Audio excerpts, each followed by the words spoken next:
In 1979, the Soviet Union invaded Afghanistan in order to prop up the existing government. However, the Soviets were met with huge backlash from resistant fighters known as the Mujahideen. The Mujahideen was supported by the US as essentially a proxy war against the USSR.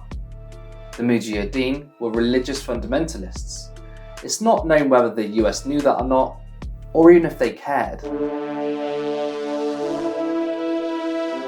The Soviet Union disintegrated and therefore backed out, leaving the Afghan troops taking their place. They were fully responsible for fighting against rebels, who were backed by the US.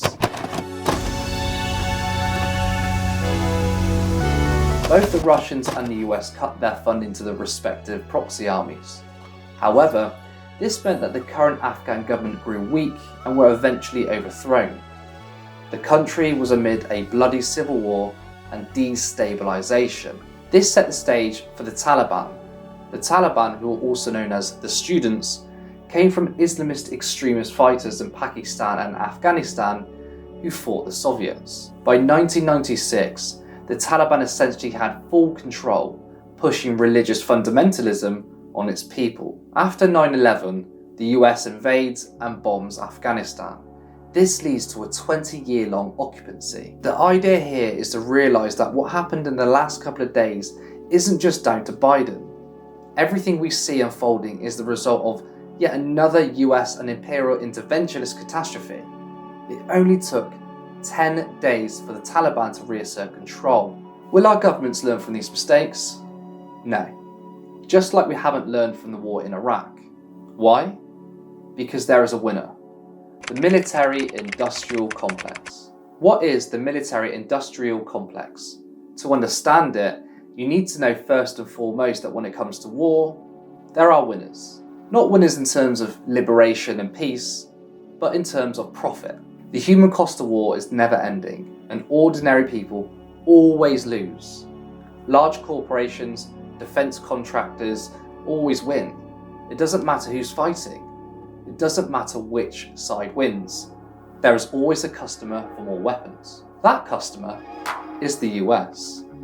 One thing the US loves is a big, bloated military. Austerity never touches it. In fact, the military budget is so large that it's bigger than China, India, Russia, UK, Saudi Arabia, Germany, France, Japan, South Korea, Italy, and Australia combined. So let's not let the UK off the hook either.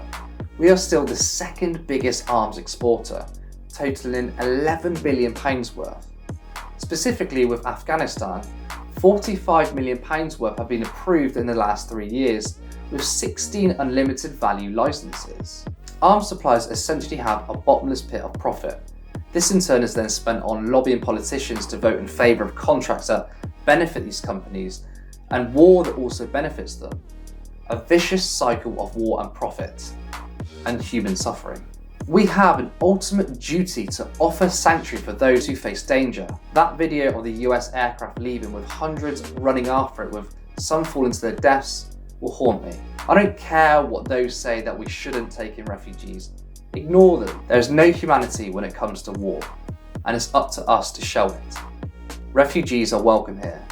Arms companies are not.